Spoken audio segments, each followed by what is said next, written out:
Je vais vous montrer en tuto pas à pas comment est-ce que vous pouvez trouver un thème pour votre chaîne YouTube. Première étape, on va s'occuper de vous. Deuxième étape, ça va être le tuto pour trouver votre thème. Et puis troisième étape, on va voir si vous pouvez gagner de l'argent avec. Attention, première étape. Première étape. Alors pour faire simple, sur cette première étape, il y a 3 cases en gros à cocher. La première, elle peut paraître superficielle, mais loin de là, au contraire. Elle demande au contraire que vous alliez chercher un petit peu... au fond de vous-même, la raison pour laquelle vous avez vraiment envie de faire cette chaîne. Tu n'aurais pas un exemple? Parce que là, je comprends rien du tout ce que tu dis. Exemple. Alors tiens, exemple, si vous ne faites ça uniquement que pour l'argent, là, il est possible que, du coup, ça vous fasse prendre de mauvaises décisions. Parce que toutes vos décisions seront intéressées. Et c'est peut-être pas celle qu'il aurait fallu prendre pour faire progresser votre chaîne, par exemple, ou faire progresser votre business global dans lequel il y a votre chaîne. Ça, c'est la première case à cocher. Il y en a une deuxième, mais celle-ci est un petit peu plus intime, et toujours à propos de vous. Si vous cherchez à créer votre business en ligne à la maison, bienvenue sur cette chaîne. Abonnez-vous. Clochette. Première étape, suite. Donc première case à cocher de cette première étape, c'est tout simplement les raisons profondes pour lesquelles vous faites cette chaîne. Et puis la deuxième case à cocher, c'est évidemment, est-ce que vous allez réussir à tenir dans le temps? C'est-à-dire que si vous choisissez un thème, l'idée pour vous, c'est quand même de ne pas l'arrêter du jour au lendemain et de pouvoir tenir pendant des années et des années. Alors est-ce que, d'abord il y a matière, et est-ce que vous vous sentez franchement investi au point de pouvoir tenir pendant des années? Par exemple, tiens, si vous faites une chaîne sur le piano, faire une chaîne, c'est comme le piano. Il va falloir faire ses gammes. Et avant de bien jouer, il va falloir apprendre. Alors si d'entrée de jeu, vous vous collez des partitions qui vous tirent les larmes, vous allez vite abandonner. Donc, première case à cocher, la raison pour laquelle vous faites cette chaîne. La deuxième, c'est de savoir un petit peu si vous allez réussir à tenir dans le temps. Et la troisième, c'est est-ce que la niche que vous avez choisie va, elle, durer dans le temps? Bah tiens, quelque chose me dit que tu as un exemple très précis à nous proposer. Oui, alors oui, je peux vous parler avec précision par exemple de chatbot. C'est une niche dans laquelle moi je m'étais lancé il y a quelques années et dans laquelle j'avais fait beaucoup de vidéos YouTube sur ce thème, les chatbots Messenger de la page Facebook. Bon, alors aujourd'hui, on peut dire quand même que cette niche a pris un petit coup dans l'aile. Alors attention, je regrette pas, voilà, je l'ai fait avec beaucoup de plaisir, j'ai fait des formations dessus, je pense que tous ceux qui m'ont suivi très vite sur cette nouvelle filière, en ont vite aussi profité comme j'ai su le faire. Faut pas non plus cracher dans la soupe. Cela dit, concrètement, si je n'avais fait que ça et je m'étais spécialisé uniquement que dans ça pendant toutes ces années, je peux vous dire qu'aujourd'hui, je mangerais de la poussière de regret au petit déjeuner.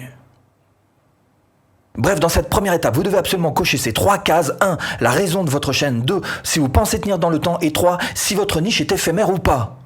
Maintenant, comment trouver un thème pour votre chaîne ?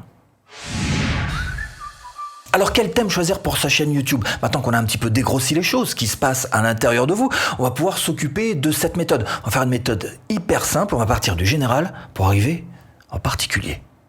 Alors première étape, vous allez cliquer sur socialblade.com. Alors c'est un site qui fait tout un tas d'analytics dans tous les sens. Notamment des analyses financières qui sont bien souvent totalement à côté de la plaque. C'est difficile effectivement pour un site d'aller voir combien vous gagnez par exemple. Mais bref, oublions un peu tout cet aspect-là. Nous, on va s'en servir un petit peu différemment. Donc, socialblade.com. Là, vous allez pouvoir cliquer sur Top List et vous allez voir qu'effectivement, on a déjà des catégories, des grosses catégories très généralistes, c'est vrai, qui nous sont proposées. Mais déjà, ça peut commencer à vous donner un premier type d'idée en tous les cas. Alors nous, ce qu'on va faire, c'est qu'on va faire un petit exemple concret. On va appuyer par... Alors, première petite astuce, vous faites un clic droit si vous êtes sur Chrome dessus et vous faites traduire en français. Voilà, vous mettez tout le Chrome en français s'il y en a qui sont un petit peu gênés par l'anglais. Comme ça, on n'en parle plus. Donc vous allez pouvoir cliquer sur divertissement. C'est l'exemple qu'on va prendre, nous, ici, le divertissement, pourquoi pas. Donc, vous voyez que là, vous avez déjà toutes ces thématiques qui sont encore une fois proposées, évidemment, ce sont les mêmes, et donc, divertissement. Alors, première chose qu'on peut remarquer, effectivement, c'est que ici, vous avez tout un tas de chaînes qui vous sont proposées et qui peuvent vous donner autant d'idées de type de divertissement, d'accord? Alors, ce que vous allez faire, c'est que vous allez maintenant aller sur youtube.com. On va dégrossir un petit peu cette idée de divertissement qu'on a choisi. Donc vous allez sur youtube.com et en cliquant sur la fin de divertissement, vous voyez que là, vous avez la barre d'autocomplétion. Donc, c'est-à-dire que YouTube va vous compléter un petit peu ce mot avec tout un tas de mots-clés qui sont là pour la plupart du temps recherchés par tout un tas de visiteurs, spectateurs qui passent sur YouTube. Et donc, ce sont autant d'idées que vous pourriez approfondir pour votre propre thématique. Si vous n'avez pas d'idée de divertissement, vous en avez plein là. Et ce que vous pouvez faire aussi, c'est par exemple taper la lettre juste après la lettre A. Ça vous donne encore tout un tas de mots-clés qui commencent par un A, B. Voilà, pour tous les B, C, etc. Vous avez compris le principe, vous avez énormément d'idées qui vont se proposer à vous. Ça va être à vous de choisir effectivement celle qui vous convient le mieux, celle qui vous plaît le plus. En tous les cas, vous aurez là déjà un point de départ qui sera intéressant. Nous, ce qu'on va faire dans notre exemple, pour continuer d'avancer, on va prendre divertissement pour chat. Supposons qu'on a envie et qu'on se dise, bah ouais, moi j'aimerais bien faire une chaîne sur le divertissement pour chat. Ça, c'est quelque chose qui pourrait me plaire. Donc, vous cliquez sur divertissement pour chat. Alors, première chose qu'on a envie de faire, nous, c'est de voir si oui ou non il existe déjà une chaîne qui porte ce nom, divertissement pour chat. Sinon, on pourrait l'appeler divertissement pour chat, notre chaîne. Et il suffit donc de cliquer ici sur le mot chaîne, et on voit en vérifiant que finalement, ça n'existe pas. Il n'y a pas de chaîne qui s'appelle divertissement pour chat. Alors évidemment, ça vaudrait le coup peut-être pour vous de faire une chaîne, si c'est ça que vous visez, de faire une chaîne qui s'appellerait divertissement pour chat, parce que là, tout de suite, vous vous positionneriez là où personne ne s'est encore positionné. Deuxième vérification que vous allez faire, elle est importante aussi, c'est de voir si oui ou non ça génère des vues. Est-ce que oui ou non il y a des gens qui s'intéressent à cette histoire de divertissement pour chat. Et là on voit donc qu'en tapant divertissement pour chat, tout simplement, on a par exemple ici 1,5 million de vues en 3 ans, c'est plutôt honnête, 3,3 millions de vues en 2 ans, c'est pas mal aussi. Vous voyez, 650 000 vues en un an, bref, ça fait des vues, les divertissements pour chat. Donc ce serait effectivement une chaîne, alors on l'a fait de manière très simplifiée, mais ça reste une thématique qui pourrait être, pourquoi pas, exploitée. Mais c'est pas fini, il va falloir maintenant penser argent pour votre chaîne avec ces 3 clés. Alors c'est vrai qu'il y a cette notion supplémentaire qu'il va falloir ajouter, à savoir si oui ou non vous allez pouvoir en vivre de votre chaîne. Est-ce que la niche que vous vous êtes choisie est monétisable? Et ça c'est une bonne question, parce qu'effectivement il y a des niches qui rapportent plus que d'autres, et quelquefois on a des niches qui sont extrêmement similaires, qui se ressemblent, que le commun des mortels n'arrive même pas à différencier, et qui pourtant ont des résultats radicalement différents. Par exemple, dans ma niche, je suis dans le web marketing, il y a une niche qui ressemble étonnamment, qui est plutôt faire de l'argent, make money en anglais, faire de l'argent, gagner de l'argent PayPal, gagner de l'argent en 3 minutes en faisant un copier-coller, voilà, ça c'est la niche, c'est pas la même chose, faire de l'argent, qui n'est pas la même chose que la niche web marketing. 2 niches qui se ressemblent étonnamment, qui se confondent, qui peuvent se mélanger pour les gens, mais qui n'auront pas les mêmes résultats financiers, par exemple, en termes de monétisation. Alors, pour vous simplifier l'histoire de monétisation, ce qu'il faut vraiment que vous compreniez, c'est que c'est vrai qu'il y a des thématiques sur lesquelles vous allez pouvoir avoir une plus grande valeur par vidéo, gagner plus d'argent par vidéo, mais c'est surtout ce qu'il vous faut, et ce sera plus simple peut-être pour vous de vous la jouer comme ça pour faire une évaluation, c'est de penser en nombre de vues. Il faut effectivement, pour être monétisé et bien gagner sa vie avec cette histoire de monétisation YouTube, faire beaucoup de vues. Donc une thématique qui fasse des vues. Bon, mais pars pas, parce qu'il y a quand même une deuxième question qui me paraît être importante à se poser.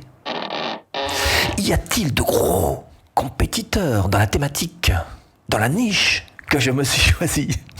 Alors je ne sais pas quel thème, quelle niche vous visez, mais ce qu'il y a de sûr, c'est que je peux vous répondre oui. Oui, vous aurez des compétiteurs, on va pas se mentir. Sur toutes les niches, sur tous les thèmes, il y a toujours des gros poissons. Mais on vous demande pas d'être l'égal de ces gros poissons du jour au lendemain, dès le départ. Absolument pas. Au contraire, ça viendra petit à petit. Et puis il y a une chose aussi qu'il faut que vous compreniez, c'est qu'avec le temps, il y a des changements de tête. Il y en a qui disparaissent, même des gros poissons quelquefois, et puis d'autres qui apparaissent, des tout petits, qui deviennent un petit peu plus grand, voilà. Alors, nous, par exemple, dans notre niche web marketing, on en a perdu un récemment. C'est Jean Rivière. Malheureusement, il a changé de thématique et maintenant, il est plus sur le développement personnel. Alors, il fait un petit coucou, s'il nous regarde. Ce qui m'étonnerait, parce qu'il a vraiment changé de thématique. En tous les cas, voilà, quelqu'un qui, finalement, tenait une belle place sur le marché du web marketing, qui a donc viré un petit peu et bifurqué vers le développement personnel. Et pareil, la niche YouTube, on avait Bastien le Pirate.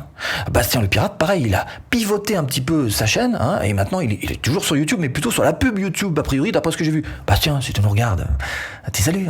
Voilà, j'apprécie, moi, regarder Bastien le Pirate.